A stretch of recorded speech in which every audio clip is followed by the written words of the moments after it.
Hello hi नमस्कार। मैं दिनेश शर्मा आज आपके लिए लेके आया हूँ फिजिक्स में रे ऑप्टिक्स चैप्टर का वन शॉट। जितने भी डेरिवेशंस हैं वो सारे अपन एक ही वीडियो के अंदर कंप्लीट करने की कोशिश करते हैं। तो सबसे पहले आता है अपने पास derivation number first. First derivation कौन सा था? Relation between F and R. F और आर में संबंध। अब बात आती है एफ क्या था, आर क्या था। एफ का मतलब फोकस दूरी, फोकल लेंथ, और आर का मतलब क्या था? रेडियस ऑफ कर्वेचर, वक्रता त्रिज्या। सबसे पहले अपन ने क्या किया? सबसे पहले अपन ने ले लिया एक मिरर। कौन सा मिरर है ये? इसको बोलते हैं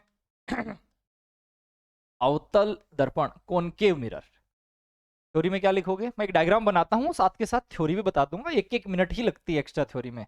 मानो अपने पास कोई रे थी, किरण, वो कहां से आ रही थी? इन्फिनाइट से। ये अपने को पता है, वो जिस जगह पे कट लगाती है उसी पॉइंट को बोलते हैं एफ, फोकस पॉइंट। ये मैंने लगाया इनके ऊपर नॉर्मल। नॉर्मल बोले तो अभिलंब। ठीक है। जो आने वाली किरण होती है वो कितना एंगल बनाती है? आई। और जो जाने वाली होती है वो कितना बनाती है? आर। ठीक है। क्योंकि मैंने इनके ऊपर जो अभिलंब बनाया, इनके ऊपर जो नॉर्मल बनाया, वो जहां कट लगाएगा वो क्या होता है? सी, वक्रता केंद्र, सेंटर ऑफ कर्वेचर। अब अपने को पता है जो एफ तक की डिस्टेंस होती है उसको स्मॉल एफ बोलते हैं, और जो केंद्र सेंटर तक की डिस्टेंस होती है उसी को त्रिज्या, रेडियस बोल देते हैं। इसको बोलते हैं पोल, ध्रुव। अब क्योंकि अपने को यहां से दो रिलेशन बनाने हैं। अच्छा, सबसे पहले बात है इसकी थ्योरी में क्या लिख सकता हूं। थ्योरी में बस इतना ही लिखना है कि आपके पास जो ऑब्जेक्ट है, बोले तो वस्तु, वो कहाँ रखी हुई है। तो क्योंकि रे जो आ रही है वो कहीं पे भी नहीं है, इसका मतलब वो काफी दूर से आ रही है, इनफाइनाइट। उसका इमेज कहां बना, उसका प्रतिबिंब कहां बना? देख लो, जब भी कभी इनफाइनाइट से आती है तो उसका प्रतिबिंब बनता है एफ पर। ओके। इस इमेज का नेचर कैसा होगा बताओ? प्रकृति, ओरिजिनल किरणें हैं, इसका मतलब ये रियल होगा। रियल बोले तो वास्तविक, और रियल जितने भी होते हैं वो सारे के सारे इन्वर्टेड ही होते हैं। इन्वर्टेड बोले तो उल्टा। इसका मतलब ये रियल एंड इन्वर्टेड होगा, वास्तविक और उल्टा। अब आते हैं इसके डेरिवेशन पे। क्या क्या करना है? पहला काम, एंगल आई जो है वो एंगल आर के इक्वल है। क्यों है इक्वल? क्योंकि ये यहां से परावर्तित होके आ रहा है, रिफ्लेक्ट होके आ रहा है, और लॉ ऑफ रिफ्लेक्शन यही कहता था कि ये दोनों एक दूसरे के इक्वल होते हैं। चाहो तो ब्रैकेट में लिख भी दो कि भाई लॉ ऑफ रिफ्लेक्शन। फिर आया अपने पास नंबर 2, ये वाला एंगल अगर इस वाले एंगल के इक्वल करूं, इस एंगल का कोई नाम दे दो, अल्फा लगा देता हूं, तो एंगल आई जो है वो एंगल अल्फा के भी इक्वल है। नंबर 2, क्या कह सकता हूं मैं इसको? एकांतर कोण, अल्टरनेटिंग एंगल। ठीक है। अब क्योंकि मेरे पास यहां जो ट्राइंगल था, कौन सा वाला? ये वाला,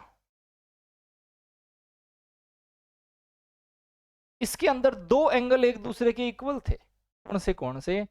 आर और अल्फा। कैसे पता चला? ये देखो, एंगल आई जो है वो आर के भी इक्वल है, एंगल आई जो है वो अल्फा के भी इक्वल है। इसका मतलब आर और अल्फा क्या हो गए? इक्वल। चाहो तो इसके पहले यहां लिख सकते हो। क्या लिख सकता हूं मैं? कि from equation first and second. चलो, अब अपन ने क्या किया, अपने को ये समझ में आ गया कि आई और आर इक्वल थे, आई और अल्फा इक्वल है, तो उसका मतलब आर और अल्फा भी क्या होंगे? इक्वल। अगर आर और अल्फा दोनों एक दूसरे के बराबर हो चुके तो उसका मतलब अपने पास एक ऐसा त्रिभुज बन गया, ऐसा ट्राइंगल बन गया जिसकी दो भुजाएं इक्वल है। क्यों? क्योंकि दो एंगल, दो कोण बराबर थे, तो दो भुजाएं भी बराबर होंगी। ओके। कौन सी दो साइड बराबर कर सकते हो? सिंपल सी बात है, जो छोटी वाली है वही होंगी, ये तो होने से रही, तो इसको मैंने हटा दिया। तो उसका मतलब मैंने कहा अगर इस पॉइंट को M कहा जाए तो जो CF था, CF वो FM के इक्वल हो जाएगा। ठीक, इनकी वैल्यूज कितनी है मुझे तो कोई वैल्यू नहीं पता। अब आते हैं अपन इसके आगे, थोड़ा छोटा कर देता हूं, वैसे ये पढ़ चुके हैं यहां तक का तो अपन। ठीक है, अब इसके आगे आते हैं। अब मैंने क्या कहा, अब मैंने कहा कि अगर मैं क्या करूं, ये जो मेरे पास यहां पे कुछ इस तरह से लगा हुआ था ये वाला हिस्सा, जिसको मैंने कहा द्वारक, द्वारक बोले तो अपार्चर, वो क्या हो, वो बहुत छोटा हो। अगर वो बहुत छोटा हो तो चाहो तो आप F से M पे चले जाओ और चाहो तो आप F से P पे आ जाओ, ये दोनों डिस्टेंस बराबर हो सकती हैं। सही बात है। अगर मैं कहूं कि एक ही जगह से दो अंगुलियां जा रही हैं और इनके बीच का जो गैप है वो गैप बहुत कम है, तो उसका मतलब क्या हुआ, इसका मतलब हुआ कि ये अंगुली और ये अंगुली बराबर ही डिस्टेंस, बराबर ही दूरी कवर कर रहे हैं। तो मैंने बोल दिया कि F से P पे चले जाओ या F से M पे चले जाओ बराबर है, अगर इनके बीच का गैप बहुत कम है तो उसका मतलब मेरे पास एक नई चीज और बन गई कि एफ पी की जो वैल्यू है एफ पी वो एफ एम के इक्वल है। इक्वेशन नंबर फर्स्ट, सेकंड और फिलहाल अगर आप चाहो तो इसको थर्ड लगा देता हूं और ये हो जाएगा फोर्थ। तो सी एफ जो था वो एफ एम के बराबर था और एफ एम जो है वो एफ पी के बराबर है। तो उसका मतलब ये समझ में आया मेरे को कि सी एफ, एफ एम और एफ पी तीनों ही बराबर है। और किसके बराबर होंगे तो मुझे पता ही है, एफ से पी की वैल्यू तो स्मॉल एफ होती है, तो उसका मतलब ये बराबर हो गए स्मॉल एफ के। क्लियर है यहां तक का, एक बार रिवाइज कर देंगे, मैं कंप्लीट कर लेता हूं और आगे देखते हैं। नेक्स्ट, अगर उस ट्रायंगल की बात की जाए तो उस ट्रायंगल के नीचे की तरफ देखो, ये लाइन कुछ इस तरह से जा रही है, ये सी था, ये एफ था और ये पी था। अगर मैं कहूं कि ये पूरी डिस्टेंस कितनी थी तो ये पूरी थी आर, और मैं कहूं ये कितनी थी तो ये थी एफ, और क्योंकि एफ पी जो है वो सी एफ के बराबर है, अभी अभी लिखा मैंने, एफ पी और सी एफ बराबर है, तो फिर ये भी एफ ही है। तो मैंने कहा कि चित्र की ज्यामिति से इसका मतलब मेरा जो जियोमेट्री थी डायग्राम की उससे, बाई जियोमेट्री ऑफ डायग्राम,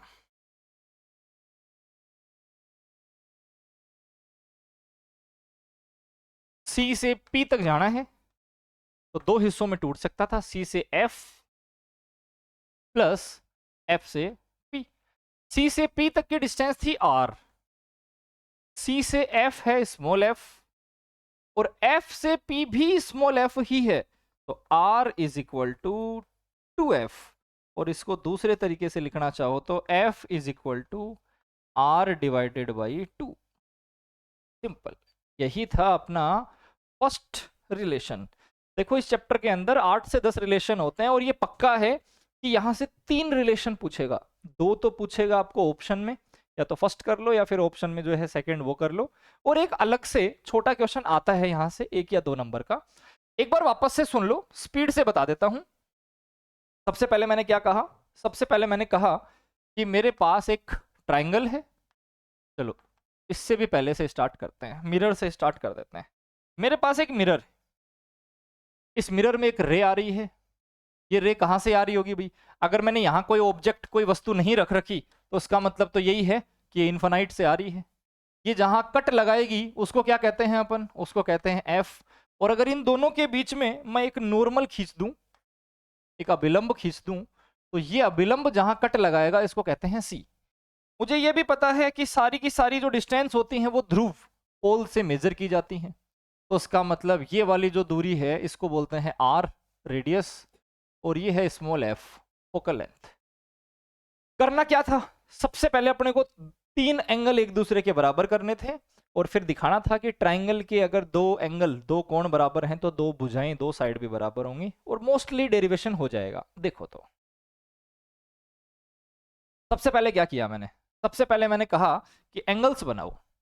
ये पहला एंगल आई, ये जाने वाली रे बोले तो आर, और यहां एक और बना देते हैं अल्फा। सबसे पहले मैंने बताया था कि एंगल आई जो है वो एंगल आर के बराबर होता है। एंगल अगर ना दिखा हो तो सिर्फ आई और आर भी लिख सकते थे। क्यों बराबर होते हैं, क्योंकि परावर्तन का नियम यही था कि जो एंगल आता है और जो एंगल जाता है वो दोनों इक्वल होते हैं। फिर मैंने कहा कि ये एंगल इस एंगल के बराबर है, क्यों? एकांतर कोण, अल्टरनेट एंगल। ये आर नहीं है, ये है अल्फा, अल्फा। फिर मैंने कहा अगर आई आर के भी इक्वल है, आई अल्फा के भी इक्वल है, इसका मतलब आर और अल्फा भी इक्वल हो गए। यहां तक क्लियर है?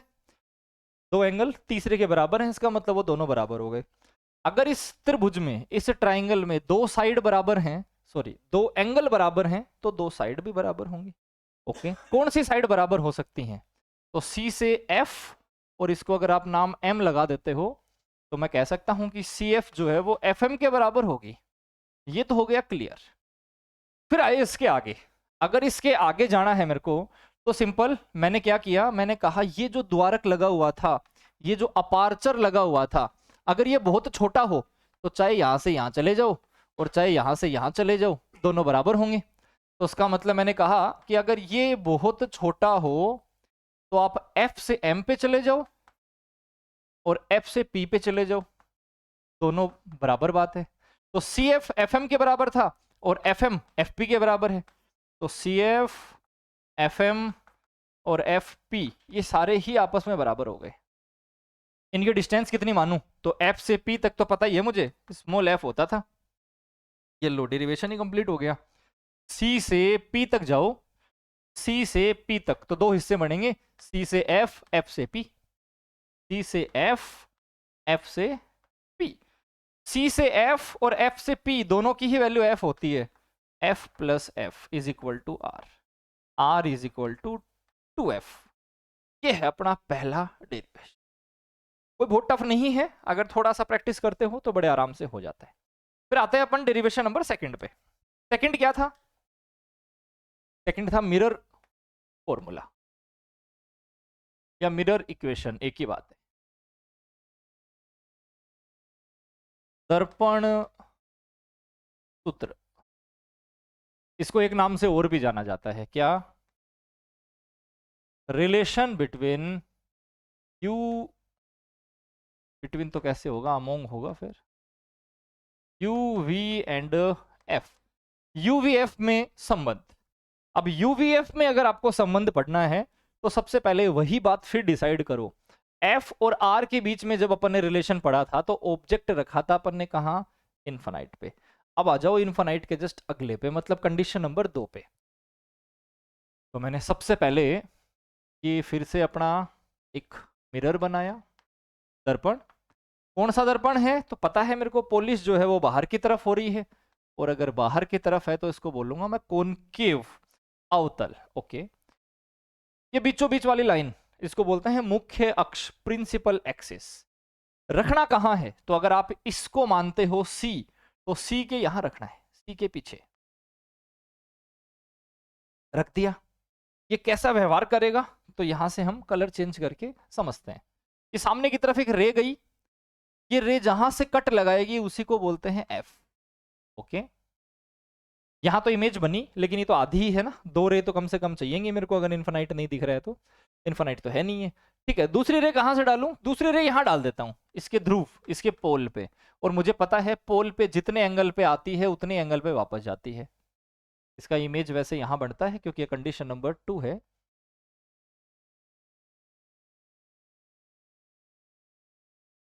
ठीक है, यहां तक क्लियर है?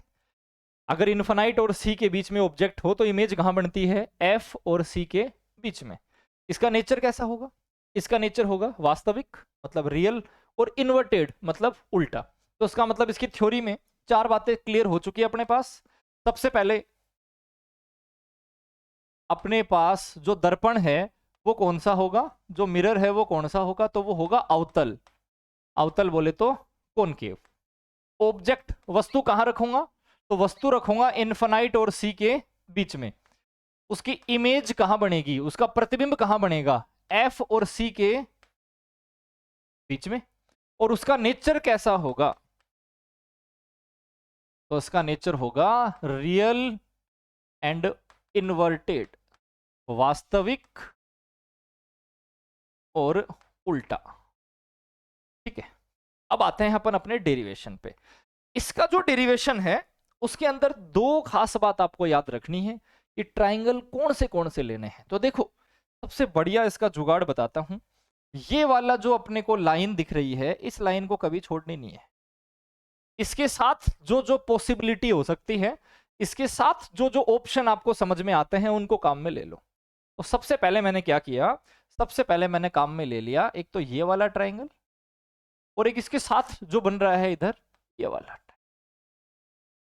कुछ नाम बचा है क्या? बिल्कुल, ऑब्जेक्ट का नाम रख दो ए बी, इमेज बनेगी उसको लिख दो ए डैश बी डैश, और जो ऊपर कट लगा था उसको लिख दो एम। अब अपन ने सबसे पहले क्या किया, क्योंकि मैंने कहा था इस लाइन को तो छोड़ना ही नहीं है, इस लाइन को तो यूं की यूं हमेशा रखना ही रखना है। ढंग से खींच लेता हूं इस लाइन को, अगर नहीं दिख पा रही तो ये लो। तो सबसे पहले मैंने कहा कि कौन से दो ट्राइंगल काम में लें, तो भाई triangle A dash B dash F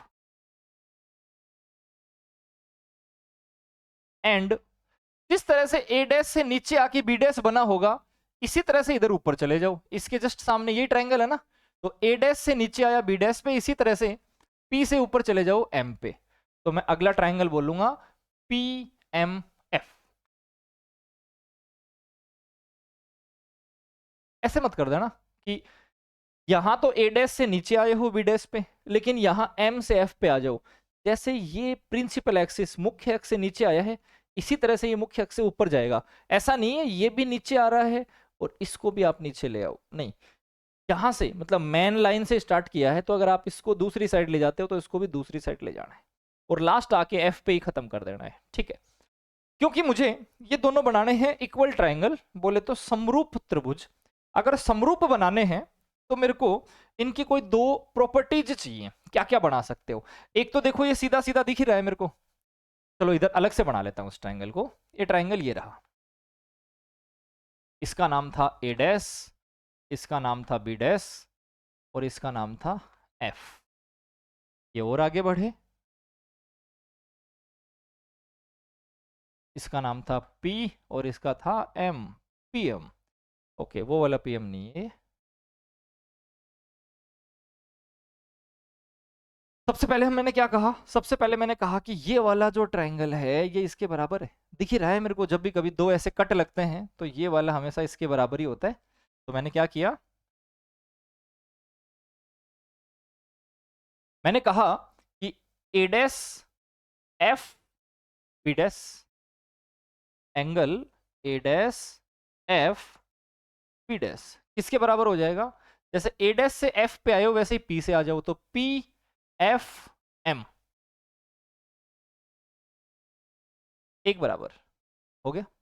अब आते हैं दूसरे पे, और क्या बराबर कर सकते हो? तो मैं कहूं अगर ये वाली जो साइड थी मेरी, ये काफी बड़ी होती, जैसे मानो ये, और मैं इसका एक छोटा सा हिस्सा बनाना चाहूं, छोटा सा हिस्सा, चलो यहां का उठा लेता हूं। तो देखो लगभग ऐसे लग रहा है सीधी लाइन है, बट एक्चुअल में ये सीधी लाइन थी नहीं, लेकिन ये बहुत बड़े पार्ट का एक छोटा हिस्सा है, इसलिए सीधी लाइन लग रही है। तो चलो हमने भी यही कहा, मैंने कहा कि अगर अपने पास जो द्वारक है, द्वारक बोले तो अपार्चर, वो क्या हो, बहुत बड़ा, तो फिर मैं एम पी को स्ट्रेट बोले तो सीधा मान सकता हूं। अगर मैं इसको सीधा मानूं तो सीधा मानने के बाद देखो ये भी 90 डिग्री, और अगर आप इसको सीधा मानते हो तो ये भी 90 डिग्री। तो एक और बन गया मेरे पास बी डैश ए डैश एफ, बी डैश ए डैश एफ, और जैसे यहां से ऊपर आया होगा ये से यहां से नीचे आ जाऊंगा, तो एम पी एफ। कितना? 90 डिग्री, सिंपल। अब क्योंकि मैंने कहा दो ट्राइंगल्स, सॉरी, दो ट्राइंगल की दो वैल्यूज बराबर हैं, एक तो दोनों एंगल ये बराबर हैं और एक दोनों एंगल ये बराबर हैं, तो इससे ये समझ में आया कि दोनों ट्राइंगल हैं समरूप, हो गए समरूप। तो फिर इनकी जो कोरस्पोंडिंग साइड्स हैं, कोरस्पोंडिंग साइड का मतलब इनकी जो एक जैसी साइड हैं उनका अनुपात, उनका रेशियो भी क्या होगा, बराबर हो। बनाओ तो रेशियो,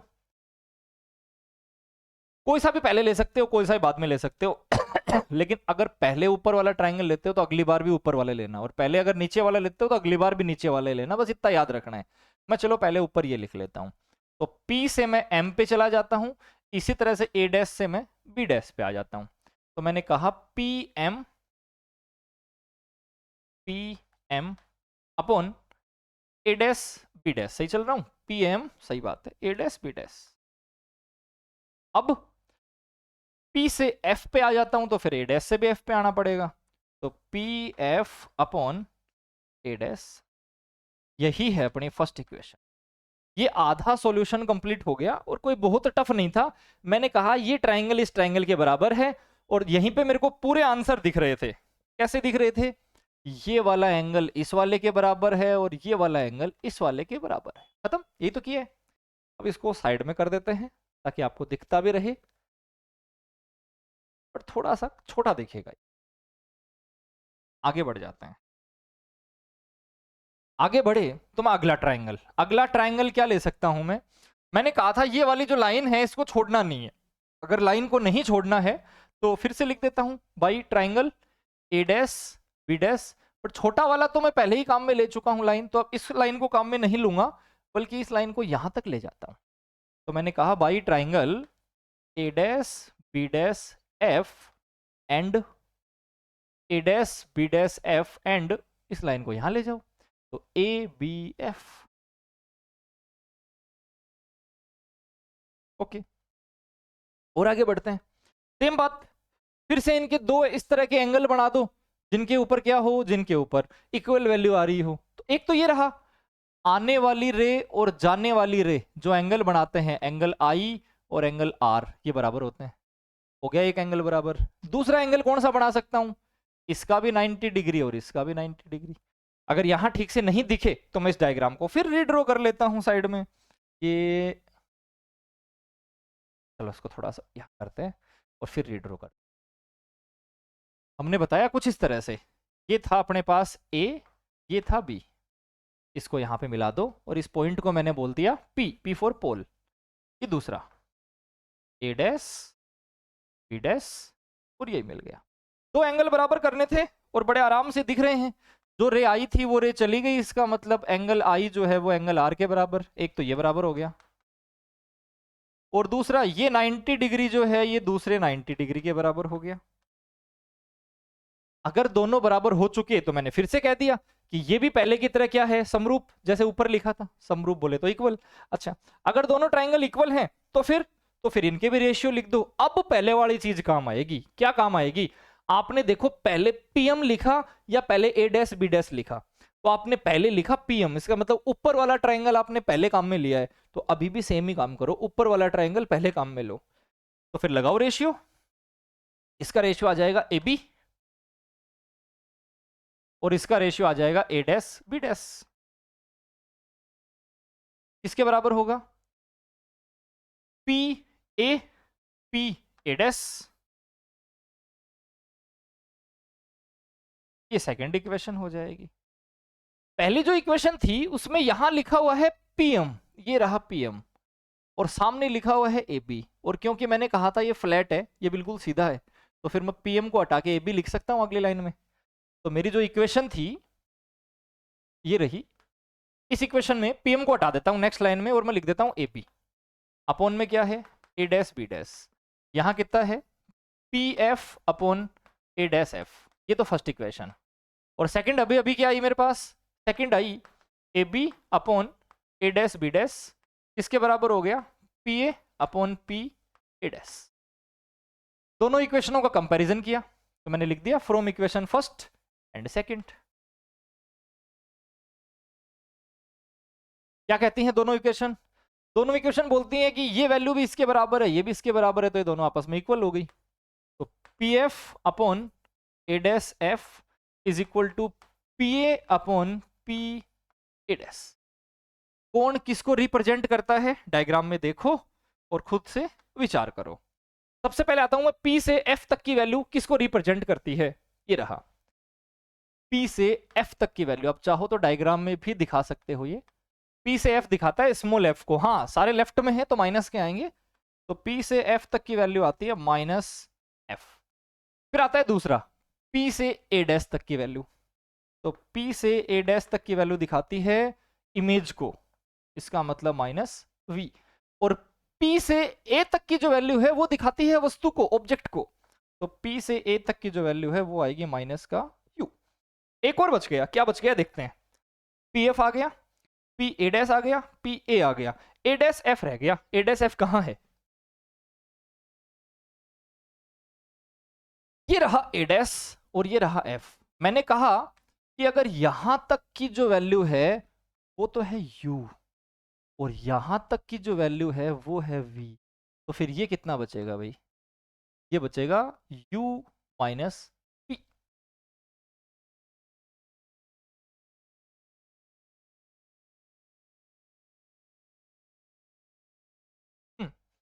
देखते हैं तो उसका मतलब नेक्स्ट जो वैल्यू बची हुई थी अपनी, कौन सी बची हुई थी? A dash F। A dash F वो कितनी आई थी? U minus V। सही लिखा हूं क्या मैं? नहीं नहीं नहीं, गलत कर दिया ना।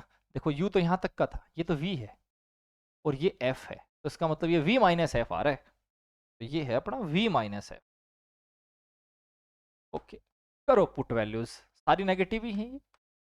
वैल्यूज पुट की तो सबसे पहले आया PF। PF की जगह मैंने लिख दिया F माइनस का। सामने है PA, PA की जगह लिख दिया U माइनस का। A dash F, A dash F कितना है?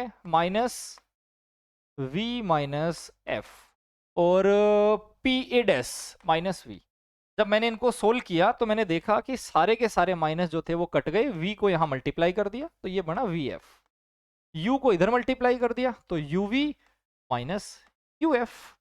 नेक्स्ट लाइन में मैंने क्या किया, इन सब में UVF का डिवाइड कर दिया। अगली लाइन में UVF, UV अपॉन UVF और UF अपॉन UVF। जैसे ही हम देखेंगे तो VF से VF कट गया, UV से UV कट गया और UF से UF कट गया। क्या बचा? 1 upon U is equal to 1 upon F minus 1 upon V। और आगे देखूं तो माइनस क्या है, ये इधर आके प्लस का हो जाएगा। 1 upon U plus 1 upon V is equal to 1 upon F। आसान है। हाँ, थोड़ा सा लेंथी है, लेकिन एनसीईआरटी के अंदर या फिर बोर्ड एग्जाम के अंदर सबसे इंपॉर्टेंट अगर दो तीन डेरिवेशन देखे जाएं तो उनमें से एक होता है ये। एक बार चाहो तो वापस से सुन लो, इतना कुछ तामझाम है नहीं, ये तो मैंने इसको बढ़ा चढ़ा के दिखाया है कि आप डेरिवेशन कैसे लिखोगे। अगर एकदम शॉर्टकट में चाहिए तो देखो जरा, ये था हमारा डायग्राम।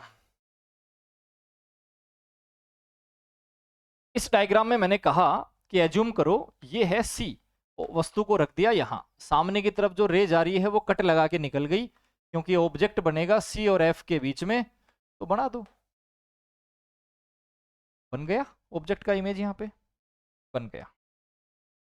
ये लो, मैंने इसका नाम रखा था AB और इसका रखा था A डैश B डैश, इसका रखा था M, इसका रखा था P, और बस हो गए बेसिकली सारे। सबसे पहले मैंने क्या कहा था? सबसे पहले मैंने कहा था कि ये वाला जो ट्राइंगल है, ये इसको इसके इक्वल कर दो। यहीं की यहीं वैल्यू निकाल लेते हैं, अब ज्यादा तामझाम की जरूरत नहीं है। हाँ, पहले ऊपर वाला ट्राइंगल लो या नीचे वाला, कोई फर्क नहीं पड़ता है, मैं ये ले लेता हूं। तो मैंने कहा P से M पे चले जाओ, P से M पे, P से M वो किसके बराबर हो जाएगा? A dash B dash. Okay, इस अब P से पहला ट्राइंगल कौन सा था?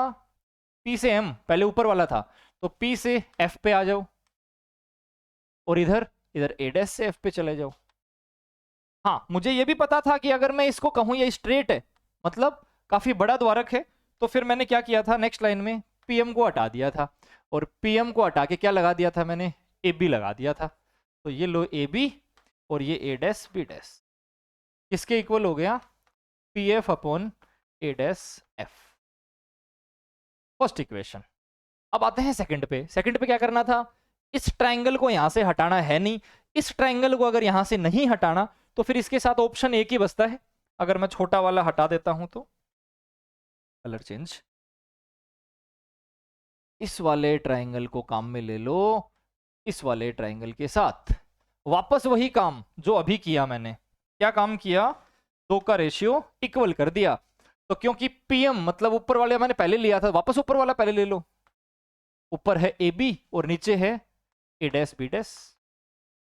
किसके इक्वल हो जाएगा?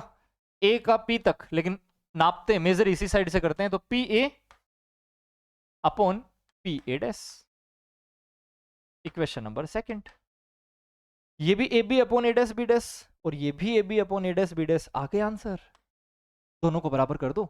उधर से बनेगा PF upon A dash F, इधर से बनेगा PA upon P A dash. Value रखते रहो ना साथ के साथ। P से F, F मतलब फोकस दूरी, स्मॉल f, माइनस का है। A dash F, A dash F, ये था V और ये था F, तो ये बचेगा कितना? V माइनस F, तो माइनस का V minus F। PA, P से A तो ऑब्जेक्ट होता था, इसका मतलब ये आएगा U। और PA डैश, P से A डैश, P से A डैश होता था V। सबसे पहले इनको सोल्व करो, सारे माइनस कट गए। U को यहां मल्टीप्लाई कर दो, V को इधर मल्टीप्लाई कर दो, तो VF is equal to U को इनसे मल्टीप्लाई करो, UV माइनस UF। UVF का डिवाइड कर दो, UVF UVF UVF, ठीक है। V और F कट गए, UV से UV कट गया, UF से UF कट गया, बचा क्या? 1 upon U is equal to 1 upon F minus 1 upon V। Minus को इधर भेज दो, तो 1 upon U plus 1 upon V is equal to 1 upon F। आसान है। ये हुए अपने पास दो डेरिवेशन कंप्लीट। और आगे बढ़ते हैं, बस कोशिश करेंगे अब थोड़ा सा स्पीड और बढ़ाते हैं। थर्ड आता है अपने पास TIR, पूर्ण आंतरिक परावर्तन। पूर्ण आंतरिक परावर्तन में भी एक छोटा सा डेरिवेशन बनता था, जो TIR होता है उसके अंदर क्या बनता था? एक तो IC क्रिटिकल एंगल, क्रांतिक कोण, और एक N रिफ्रैक्टिव इंडेक्स, अपवर्तनांक। इन दोनों के बीच में रिलेशन, संबंध। डायग्राम क्या बनता था अगर इसको याद हो तो? क्रांतिक कोण के साथ एक रे कुछ इस तरह से जा रही थी, अगर वो यहां I की वैल्यू कितनी बना दे, IC क्रिटिकल एंगल, तो फिर ये रे कहां से निकलेगी? तो फिर ये रे कुछ यहां से निकलेगी, यहां से। कितना डिग्री बनाते हुए? 90 डिग्री बनाते, बस यही पता होना चाहिए। और वैसे भी अगर आपने TIR थोड़ा सा पढ़ा है, पूर्ण आंतरिक परावर्तन पढ़ा है, तो वहां से एक डेफिनेशन भी बनती थी कि क्रिटिकल एंगल, क्रांतिक कोण का डेफिनेशन बताइए, परिभाषा बताइए। तो सिंपल सी बात है, जब कभी अपवर्तन कोण, जब कभी रिफ्रैक्शन एंगल कितना हो जाए 90, तो जो आपतन कोण है बोले तो इंसिडेंट एंगल, उसी को बोलते हैं क्रिटिकल एंगल, क्रांतिक कोण। और आगे देखो, मैंने कहा स्नेल्स लॉ क्या कहता है? तो स्नेल का नियम कहता था sine I upon sine R is equal to N2 upon N1।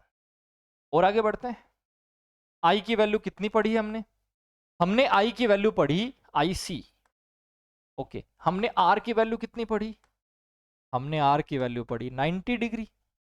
अच्छा, N1 N2 कौन से होंगे? तो जिधर से रे चलना स्टार्ट करेगी वो N1, और जिधर चली जाएगी वो N2। क्योंकि उधर जानी चाहिए थी इतनी और एक्स्ट्रा जा रही है, इसका मतलब स्पीड बढ़ रही है, तो उधर जाने के बाद में मीडियम कमजोर पड़ रहा है। अगर मीडियम हार्ड होता, मीडियम डेंसर होता, तो स्पीड को कम कर देता वो। तो सिंपल सी बात है, N1 जो है वो ज्यादा है, उसको N मान लेता हूं, और N2 है वो लो है, कम है, इसलिए मैं उसको 1 मान लेता हूं। रख दो वैल्यू। साइन I की जगह क्या लिख सकता हूं मैं? Sign IC। साइन R की जगह क्या लिख सकता हूं मैं? साइन 90। N2 कितना लिख दिया मैंने? 1। और N1 कितना लिख दिया मैंने? N। साइन 90 की वैल्यू 1 होती है, तो इसका मतलब ये आ गया formula, sine IC is equal to 1 upon N। एक तो ये सही है। थोड़ा और आगे बढ़ूं, IC को उधर भेज दूं, तो मैं ऐसे भी लिख सकता हूं IC is equal to sine inverse 1 upon N। और कुछ कुछ बुकों में यही वैल्यू कुछ इस तरह से भी बन जाती है। N को इधर भेज देते हैं वो, अगर N को इधर भेजूं तो ये बनेगा 1 अपॉन साइन IC, और 1 अपॉन साइन को ही क्या कहा जाता है? कोसेक ऐसी। और ज्यादा ट्रिग्नोमेट्री देखनी हो तो हमारे मैथ एक्सपर्ट अनूप जी अलग से वीडियो ट्रिग्नोमेट्री के, वो देखिए। ये है अपना TIR, हो गया। आगे बढ़ते हैं, नेक्स्ट टॉपिक। परावर्तन जो था रिफ्लेक्शन, उसके दोनों डेरिवेशन हो गए। TIR पूर्ण आंतरिक परावर्तन का भी डेरिवेशन हो गया। नेक्स्ट आए हम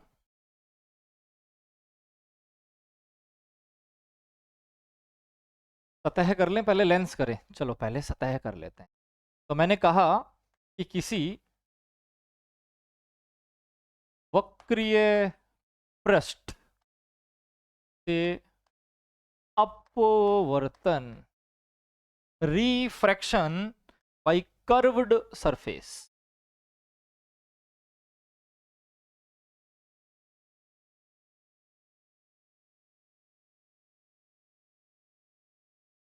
ठीक है, कर्व सरफेस पे रिफ्रैक्शन करना है। अगर ये एक समझ लिया तो सेम ये कि ये 3 डेरिवेशन है, तीनों क्लियर हो जाएंगे बड़े आराम से।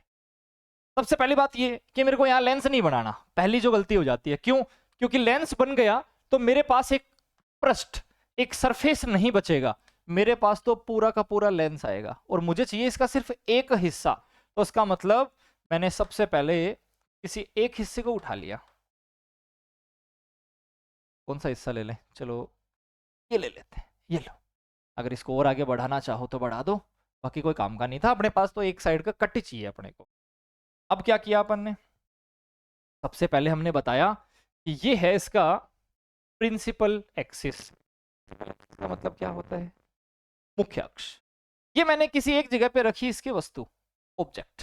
ओके, सामने की तरफ गया, ठीक है, टकराएगा, और टकराने के बाद क्या होगा? टकराने के बाद ये चला जाएगा दूसरी।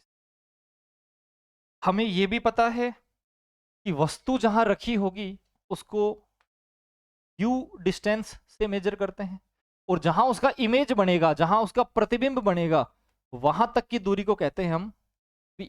और थोड़ी देर पहले मैंने एक डेरिवेशन किया था, मिल जाएगा क्या? थोड़ा सा और पीछे जाता हूं, थिंक इससे भी एक पहले। ये देखो, मैंने इसके अंदर क्या कहा था? मैंने इसके अंदर कहा था कि अगर एक रे तो आती है और एक रे चली जाती है, तो इन दोनों के बीच में जो नॉर्मल खींचता हूं, इन दोनों के बीच में जो 90 डिग्री बनाता हूं, वो कहां जाके मिलता था? सी पे मिलता था। यही सेम काम मेरे को वापस करना है। तो मैंने क्या किया? मैंने कहा कि एक रे तो आ गई, एक रे आ गई, एक चली गई। अब इन दोनों के बीच में बनाना है मेरे को नॉर्मल, इन दोनों के बीच में बनाना है मेरे को अभिलंब। अभिलंब जहां भी बनेगा उसी को हम क्या कहते हैं? सी। सी बोले तो वक्रता केंद्र, सेंटर ऑफ कर्वेचर। और सी तक की जो डिस्टेंस होती है उसको हम दिखाते हैं किससे? ये सारी दूरियां यहीं से मेजर कर रहा हूं मैं, ठीक है, समझ गए यहां तक का?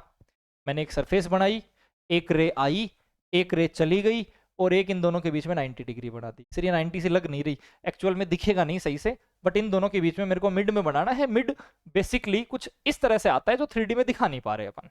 अच्छा, जो रे आती है वो कितना एंगल बनाएगी भाई? जो रे आती है वो बनाएगी अविलंब के साथ आई, और जो चली गई वो कितना बनाएगी? वो बनाएगी आर। अब ये जो आर एंगल बना, इसके बाद मेरे को कुछ और भी अलग अलग एंगल्स चाहिएंगे। कौन से एंगल चाहिएंगे? तो उनको भी कुछ नाम लगा लेता हूं। मैंने एज्यूम किया ये एंगल है अल्फा, ये है मेरे पास बीटा, और ये है मेरे पास गामा। सिंपल। और ये वाली जो हाइट थी, फिर से वही बात, मैं इसको फ्लैट मानता हूं, और अगर फ्लैट मानूंगा तो ये हाइट हो जाएगी h। फ्लैट बोले तो समतल। अच्छा, करना क्या क्या है यहां तक? क्लियर हो गया? एक बार स्पीड से फिर बताता हूं और फिर आगे बढ़ जाते हैं। एक सरफेस है, किसी एक साइड से ऑब्जेक्ट रखा हुआ था, किरण गई, दूसरी साइड पहुंच गई। आने वाली और जाने वाली जो रे बनाती हैं वो दूरियां होती हैं ऑब्जेक्ट की u और इमेज की v। इनके बीचों बीच बनाया 90 डिग्री, 90 डिग्री कटेगा c पे, और यहां तक की डिस्टेंस को बोलते हैं r। एंगल कितने होंगे? तो आपतन कोण जो होता है, इंसिडेंस एंगल, वो आई होता है, और जो रे गई है वो नॉर्मल के साथ जो बनाती है अभिलंब के साथ उसको आर बोलते हैं, और बाकी मैंने अल्फा बीटा और गामा बना दिए। ठीक है, आगे देखो। अब सबसे पहले मैंने क्या किया, मेरा यहाँ पे मेन एम क्या रहेगा वो सुनो। मेरे को यहाँ स्नेल्स लॉ लगाना है, sine I upon sine are is equal to n2 upon n1। n2 n1 कहाँ है, जो स्टार्टिंग थी वो n1 और जहां रे गई होगी वो n2। ठीक है, कैसे बनेगी बताओ। सिंपल सा था, मेरे को सबसे पहले एंगल्स फाइंड आउट करने हैं। ये रहा आई और ये रहा आर। कैसे फाइंड आउट हो देखो, तो मैं डायग्राम को फिर कम कर लेता हूं, टॉपिक को गायब कर देता हूं। ये लो, बन गई पेज पे जगह। सबसे पहले मैंने क्या किया, ये वाला जो ट्रायंगल था इसमें जो बाहर वाला एंगल था वो सामने वाले दोनों एंगलों के ऐड के इक्वल हो सकता था। ट्रायंगल कौन सा है, ये रहा।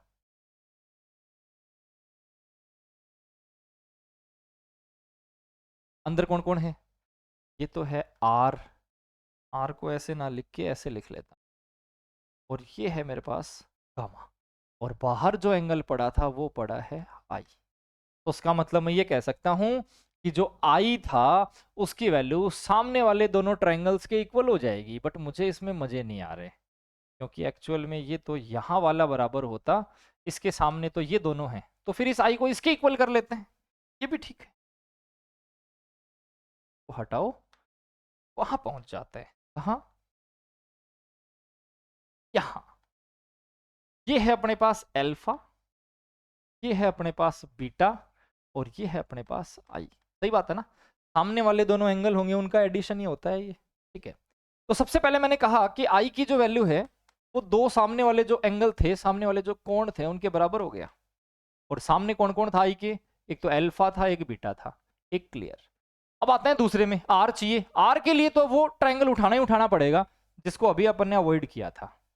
कुछ बढ़ भाई, इस तरह से अगर मैं यहां पे बड़ा बनाता हूं, अगर मैं यहां पे कुछ इस तरह से बना दूं, ये तो है मेरे पास गामा और ये है मेरे पास आर, तो ये किसके इक्वल हो सकते हैं, ये सामने वाले के इक्वल हो सकते हैं। और सामने यहाँ पे है क्या कोई, है बीटा। तो उसका मतलब मैं ये कह सकता हूं कि बीटा जो है वो बराबर होगा आर प्लस गामा। तो आर कितना हो जाएगा भाई, बीटा माइनस गामा। बस इतना ही खेल है, अगर ये आपको तरीके से समझ में आ गया तो आगे दिक्कत नहीं आएगी। एक बार फिर समझ लो क्या किया मैंने। मैंने कहा आई और आर चाहिए, क्योंकि मेन टारगेट अपना यही है, Snell's law sine I upon sine are is equal to n2 upon n1। Sine i, i की वैल्यू कितनी हो जाएगी, सामने पड़ा है अल्फा प्लस बीटा, तो आई की वैल्यू हो गई अल्फा प्लस बीटा, आई अल्फा बीटा। अच्छा, आर की वैल्यू कितनी होगी, सीधा तो आर मिलेगा नहीं, बट बीटा की वैल्यू पता है, बीटा की वैल्यू होती है आर प्लस गामा। तो बीटा की वैल्यू आर प्लस गामा, तो आर कितना मिल जाएगा, बीटा माइनस गामा। अब आ जाओ स्नेल्स लो पे। स्नेल्स लो क्या कहता था, sine I upon sine are is equal to n2 upon n1। अगर एंगल बहुत छोटे हों, एंगल हो स्मॉल, तो क्या होगा, तो अपने पास साइन आई को आई बना दो और साइन आर को आर बना दो।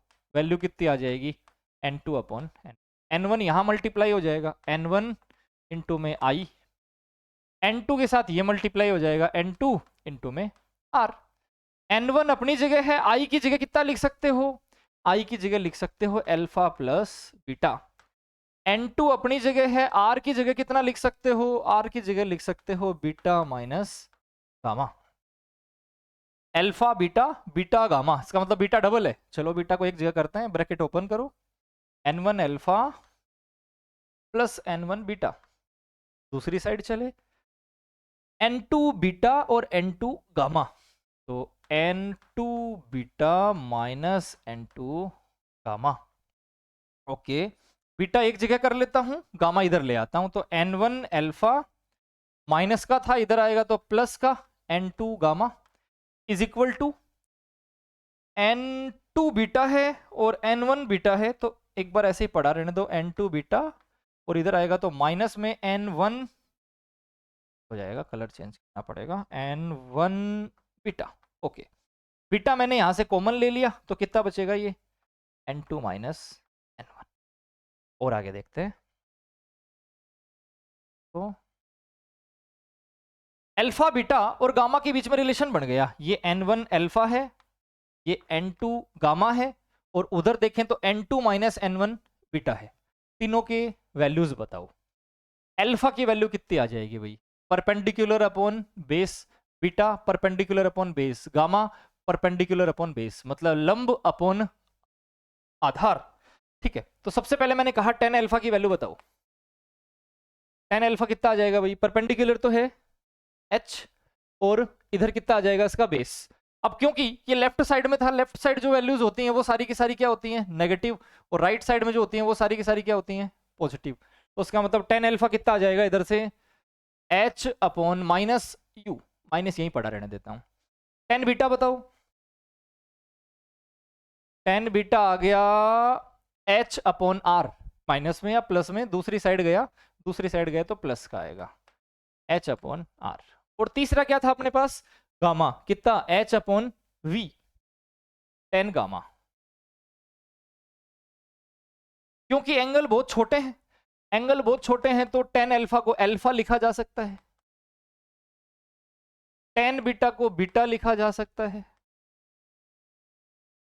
और 10 गामा को गामा लिखा जा सकता है। सारी वैल्यूज पुट कर दो अपने फॉर्मूले में। इक्वेशन 1 लगा दूंगा, या इक्वेशन जो भी है फिर लिख दूंगा फ्रॉम इक्वेशन 1 n1। अल्फा कितना था? अल्फा था minus h upon you. n2 gamma कितना था? गामा था h अपॉन v। और बीटा, बीटा कितना था? h upon r। ब्रैकेट में पड़ा है n2 माइनस, वैल्यू कितनी आ गई देखो तो, h तो कट जाएगा, दोनों साइड है h h h, बचेगा कितना? यहां से जो वैल्यू बच रही है वो बच रही है माइनस का n1 अपॉन यू, इधर से बच रहा है प्लस का n2 अपॉन v, और इधर से बच रहा है n2 minus n1 upon r। इसका मतलब वैल्यू कुछ इस तरह से बनेगी, n2 minus n1 upon r is equal to n2 upon v minus n1 upon u। Simple. ये था अपने पास। अगर किसी कर्व सरफेस, किसी वक्रीय सतह के लिए आपको अपवर्तन दिखाना हो तो। अब वक्रीय सतह अगर मैं मिक्सअप में ले आऊं, मतलब दोनों साइड से एक एक सरफेस को मैं ऐड कर दूं, तो मेरे पास बन जाएगा एक लेंस। अब आते हैं अगले टॉपिक पे, और अगला टॉपिक है लेंस। बता दूं उसको? चलो, तो नेक्स्ट टॉपिक आया मेरा लेंस से अपवर्तन, रिफ्रैक्शन बाय थिन लेंस।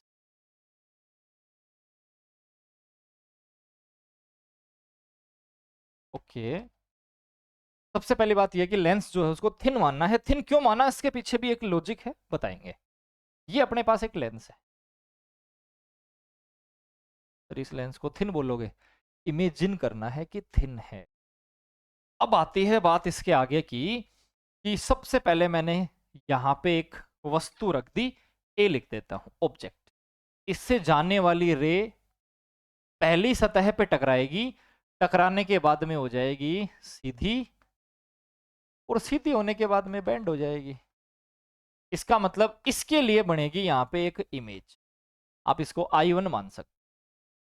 फिर ये जो इमेज है ये दूसरी सरफेस के ऊपर डालेगी फ्लैश, और इसका एक और इमेज बनेगा। लेकिन इस इमेज के लिए फ्लैश कौन डालेगा, चमक कौन डालेगी? जो यहां पे पहले से चमक रही है। इसका मतलब यहां पे बनेगी एक नई इमेज आई। ओके, अब आती है बात इनकी, आप डिस्टेंस क्या लिख सकते हो? तो क्योंकि ये थी वस्तु, अच्छा सारी दूरियां नापी कहां से जाएंगी? यहां से। तो वो जो 2 मिनट पहले टॉपिक लगाया गया था ना, थिन लेंस, थिन लेंस का मतलब ये है कि ये वाली दूरी भी अवॉइड करो और ये वाली भी अवॉइड करो, इसके और इसके बीच में की डिस्टेंस कुछ है ही नहीं। ठीक है, तो जो वस्तु रख रखी है, वस्तु की दूरी u, u के लिए जो प्रतिबिंब बना था, जो इमेज बनी थी, वो v डैश, और v डैश के लिए जो फाइनल प्रतिबिंब बना है, फाइनल इमेज बनी है, वो v। समझ गए यहां तक का? एक बार फिर सुन लो, सारा खेल डायग्राम का ही है। यहाँ एक मैंने कोई भी मान लो टॉर्च रखी, तो टॉर्च सामने की तरफ फ्लैश मारेगी, दूसरी तरफ जाके इमेज बना देगी। ये है पहली इमेज, I1 मान सकता हूं मैं। अब ये फिर फ्लैश मारेगी क्योंकि दूसरी सरफेस के ऊपर ये फिर गिरेगी, कांच ही तो है, ग्लास ही तो है, और ये फिर एक नई इमेज और बनाएगी I2। इसका मतलब ऑब्जेक्ट जो है वो ये है, और इसके लिए फाइनल इमेज लास्ट में किरण चित्र यहां बनेगा, इसका प्रतिबिंब यहां बनेगा इसका। ठीक है, अब सुनो, दो सतह आ गई मेरे पास। पहले आई फर्स्ट सतह है, इसका नाम M, इसको मान सकते हो आप O1, और इसको N, इसको फिर M, इसको O2, और इसको फिर N, इसको O मान सकते हो। ठीक है, थोड़ी देर पहले अपन ने एक सरफेस हो, एक सतह हो तो फॉर्मूला पढ़ा। कहां है फॉर्मूला? ये रहा, N2 upon V minus N1 upon U is equal to N2 minus N1 upon R। मैंने भी यही फॉर्मूला काम में ले लिया फर्स्ट सरफेस के लिए, और पहला सरफेस कौन सा था? ये वाला था, M O डैश N। तो मैंने बोला M O डैश या O1 एक ही बात है, N। इससे रिफ्रैक्शन करो, बेसिक फॉर्मूला था ये, N2 upon V minus N1 upon U is equal to N2 minus N1 upon R। Change क्या क्या करोगे, मेन बात तो है ये। पहले सरफेस थे उसको N1 मान लिया, बाद में वाले को N2 मान लिया, इसका मतलब N1 N2 तो अपनी जगह सही पड़े हैं। मुद्दा आता है U क्या है? U है ऑब्जेक्ट डिस्टेंस, और आपने रियल में ऑब्जेक्ट डिस्टेंस को कितना लिया है? U ही लिया है, तो सही चल रहे हो। V मतलब इमेज डिस्टेंस, प्रतिबिंब, लेकिन प्रतिबिंब इसके लिए तो ये बना ही नहीं है, इसके लिए तो वो बना था, तो उसका मतलब यहां V को किस में लगा दोगे आप? V डैश में लगा दोगे। और R कितना? तो पहले वक्र के लिए मैं मान लेता हूं रेडियस त्रिज्या बनेगी R1, और दूसरे के लिए मैं मान लेता हूं रेडियस त्रिज्या बनेगी R2। तो फिलहाल R की जगह लिखा जाएगा R1। समझ गए? वस्तु ओरिजिनल वस्तु है, ओरिजिनल ऑब्जेक्ट है, तो U का U ही रहेगा। इमेज, ओरिजिनल इमेज तो ये थी, बट इसके लिए पहले वो बनेगी आधी, और इस आधी से बनेगी फुल, तो उसका मतलब अभी मेरे पास इमेज है V डैश, और R कितना है? R है R डैश। रखो सारी वैल्यूज, पहला फॉर्मूला बन गया, N2 upon V dash minus N1 upon U is equal to N2 minus N1 upon R1। पहला इक्वेशन कंप्लीट। वापस आ जाते हैं, वापस मैं क्या करता हूं इस बार? दूसरा वाला सरफेस, दूसरा सरफेस ये रहा, MO2 N। तो मैंने लिखा फ्रॉम MO2 N। वही बेसिक जो फॉर्मूला था पहले वो लिख दो। बेसिक फॉर्मूला था N2 upon V minus N1 upon U is equal to N2 minus N1 upon R। Change क्या क्या होगा बताओ? पहले जो रे थी वो गई थी बाहर से लेंस में, और अब जाएगी लेंस से बाहर। इसका मतलब एक तो N1 और N2 जो थे वो आपस में चेंज हो गए। चलो यहां तक का काम कर लेते हैं। जहां जहां N1 है वहां वहां पे N2 लिख दो, और जहां जहां पे N2 है वहां वहां पे N1 लिख दो। ओके, R कितना हो जाएगा? R2, तो अपॉन में R2। U और V की जगह क्या लिखा जा सकता है? तो देखो N2 अपॉन V, V का मतलब होता है इमेज कहां बनी, V का मतलब होता है कि अपने पास जो प्रतिबिंब है वो कहां बना। और क्योंकि ओरिजिनल जो प्रतिबिंब है वो V का V पे ही बन रहा है, तो मैं V को भी सेम ही रखूंगा कि भाई V की जगह V रखो। लेकिन कहां से रही थी किरण? तो इससे गई थी वहां, और वहां से आई थी वापस यहां, तो किरण रे यहां से आ रही है, तो मैं कहूंगा वस्तु ऑब्जेक्ट की तरह बिहेव कर रहा है कौन? I डैश, और I डैश तक की दूरी है V डैश, तो उसका मतलब वस्तु ऑब्जेक्ट की तरह काम करेगा V डैश। पुट करो वैल्यूज, तो V की जगह तो V रहेगा, लेकिन U की जगह आ जाएगा V dash. Equation number second मान सकते हो। ऐड कर दो दोनों को, फर्स्ट को और सेकंड को, करें ऐड।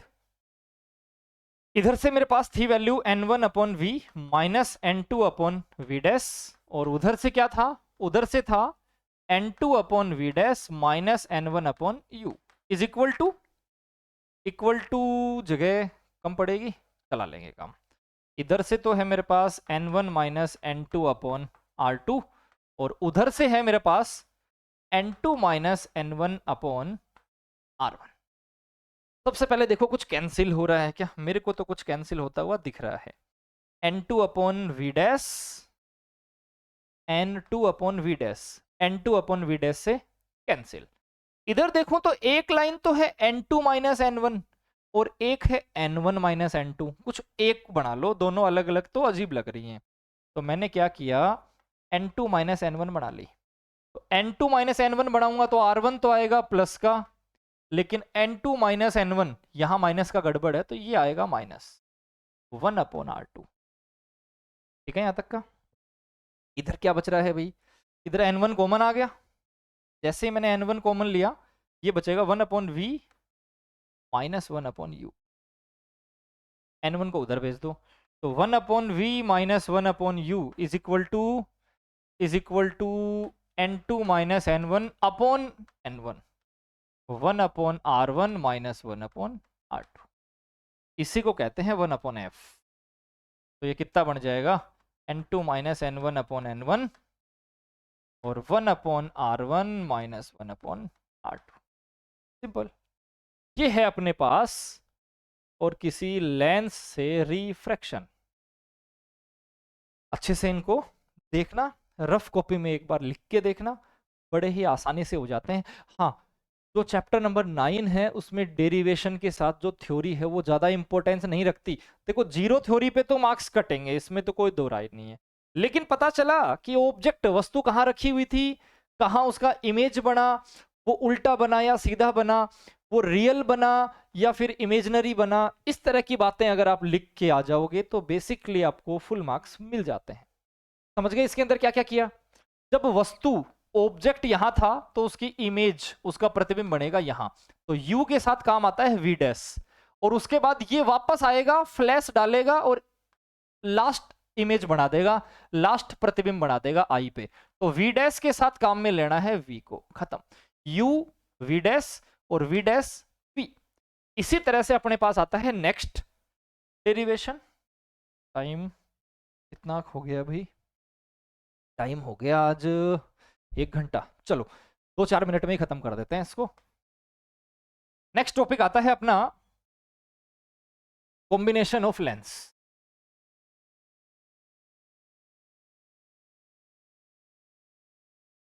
लेंसों का संयोजन। ओके, लेंस संयोजन के बारे में आप क्या जानते हो। सबसे पहला काम वही, दो लेंसों को आपस में कनेक्ट करो, ये पहला लेंस और ये दूसरा लेंस।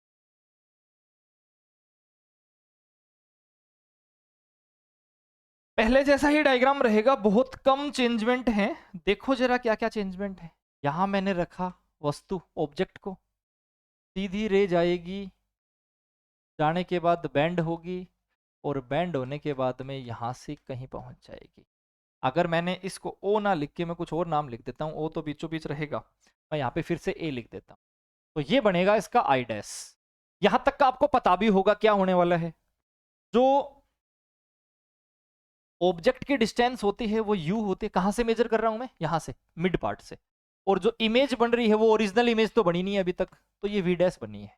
ओके, उसके बाद ये वापस इधर आएगा, फिर फ्लैश मारेगा, और फ्लैश मारने के बाद बनेगा यहां पे वास्तविक इमेज। अगर ये वास्तविक है तो ये है वी। सिंपल। अब पहले मैंने लेंस L1 के लिए पढ़ना है और फिर लेंस L2 के लिए पढ़ना है। लेंस L1 की अगर मैं बात करता हूं तो लेंस के लिए फॉर्मूला क्या था, देखो ये रहा लेंस के लिए formula, 1 upon F is equal to 1 upon V minus 1 upon U, इसी को लेंस फॉर्मूला कहते हैं। तो मैंने सबसे पहले L1 के लिए पढ़ा, 1 upon F is equal to 1 upon V minus 1 upon U. Change क्या क्या करना है भाई, सिंपल सी बात है, जो फोकल लेंथ थी, फोकल दूरी, उसको f1 ले लो। अच्छा, जो u था वो u ही रहेगा, लेकिन इस u के लिए कभी v आता ही नहीं है, इस u के लिए तो आता है अपने पास ये v डैश, तो v को लिखना है v डैश। करो put, 1 upon f1 is equal to 1 upon v dash minus 1 upon u, equation number first. फिर आता है सेकेंड लेंस के लिए, L2 के लिए। L2 के लिए अगर मैं फिर से फॉर्मूला लिखूं तो फॉर्मूला था 1/f is equal to 1/v minus 1/u। बताओ क्या क्या चेंजमेंट करने हैं। f की जगह लिख दो f2। एक बात, स्टार्टिंग में ये था, यही फ्लैश मार के इमेज बनाएगा, मतलब ये है अपना ऑब्जेक्ट, ये है अपनी वस्तु, तो उसका मतलब u की जगह लिखूंगा मैं v डैश, और इमेज बनेगी इस बार v पे। बात खत्म, रख दो। f की जगह लिख दिया f2, v की जगह लिख दिया v, और u की जगह लिख दिया v डैश। सेकेंड इक्वेशन, दोनों को ऐड कर देना है, आंसर आ गए। करो ऐड। फर्स्ट था 1/f1 और दूसरा था 1/f2। 1/f1 की वैल्यू थी 1/v डैश माइनस 1/u, और 1/f2 की वैल्यू थी 1/v माइनस 1/v डैश। कुछ कट रहा है क्या इनमें? बिल्कुल कट रहा है। यहां से अगर मैं देखूं तो 1/v डैश प्लस का भी है, 1/v डैश माइनस का भी है, कट गए। 1/v प्लस का है और 1/u माइनस का है, इसका मतलब ये तो वही फॉर्मूला आ गया जहां से हमने स्टार्ट किया था। 1/f1 plus 1/f2 is equal to 1/v minus 1/u, और 1/v माइनस 1/u को ही क्या बोलते हैं? 1/f। तो बन गया final formula 1/f is equal to 1/f1 plus 1/f2। ये लो, एक बोनस ट्रिक भी बता देता हूं आपको। जिस बच्चे ने थोड़ा बहुत पढ़ा होगा उसके दिमाग में तुरंत ही आ गया होगा कि सर इनके माइनस प्लस का लफड़ा भी रहता है। देखो, एक आधे अपवाद को छोड़ के 90% आपको सीधा ही काम चल जाएगा। दो तरह के होते हैं ये, एक तो होता है कॉनकेव, बोले तो अवतल, इंग्लिश वर्ड तो देखो यहां जरूरत पड़ेगी ही पड़ेगी, और एक होता है कॉनवेक्स, बोले तो उत्तल। ठीक है, अगर मैं ठीक से देखूं इनको, इसका एक्स मैं थोड़ा हाईलाइट करना चाहता हूं। अगर मैं ठीक से देखूं तो सबसे पहले मैं टारगेट उसी को रखूंगा, किसको? एक्स को। यू तो देखो हमेशा माइनस का होता है, मतलब ऑब्जेक्ट की दूरी, ऑब्जेक्ट डिस्टेंस, ये तो हमेशा माइनस का ही होता है। बात आती है वी और एफ की, वी एफ और आगे चले जाओ तो पी, लेंस पावर सारी। इसके लास्ट में देखो एक्स लिखा हुआ है, अगर मैं इस एक्स के साथ में थोड़ा सा कार्रवाई करूं तो क्या ये प्लस बन सकता है? बन गया है ना, बन गया। तो उसका मतलब मैं ये कह सकता हूं कि कॉन्वेक्स का लास्ट वर्ड पहले से ही हाईलाइट है एक्स। एक्स को थोड़ा सा घुमाओगे तो वो प्लस का जैसा ही दिख रहा है मेरे को, तो उसका मतलब इसकी जो सारी की सारी वैल्यूज हैं वो प्लस की होती हैं। वी भी प्लस का, एफ भी प्लस का, पी भी प्लस का, चाहे लेंस हो चाहे मिरर हो, चाहे तो लेंस हो चाहे इसका दर्पण हो, हमेशा रट के रख सकते हो आप कि इसके अंदर यू हमेशा माइनस का, यू हर जगह ही माइनस का होता है, चाहे लेंस हो चाहे मिरर हो, और एक्स दिख जाए तो बाकी सारे मतलब वी एफ और पी प्लस के। इधर देखो तो बच गए वी एफ और पी, वो सारे के सारे माइनस के। हाँ, इसकी लास्ट कंडीशन को छोड़ के, लास्ट मतलब एफ और पी के बीच में अगर ऑब्जेक्ट को रख देते हो तो उसके लिए v भी कैसा बनता है? प्लस का। मतलब 99% लास्ट कंडीशन छोड़ दो, इसकी 6 कंडीशन होती थी अगर पढ़ रखा है तो, 30 कंडीशन को छोड़ दो और उसके क्वेश्चन कभी बनते भी नहीं है। बाकी आपके पास जितनी भी कंडीशन है लगभग 18 के आसपास बन जाएंगे, उन सब के लिए सेम है, यही रहेगा हमेशा। आज का वीडियो जो था इसको यहीं रोकते हैं, 1 घंटे के आसपास का हो गया ये। इसका एक सेकंड पार्ट और बनाते हैं। सेकंड पार्ट में मैं लेके आता हूं एक तो प्रिज्म, और एक अपने पास जो माइक्रोस्कोप और टेलीस्कोप बच गए, सूक्ष्मदर्शी और दूरदर्शी, वो वीडियो नेक्स्ट डे आपको मिल जाएगा। चलिए, उम्मीद करता हूं समझ में आया होगा।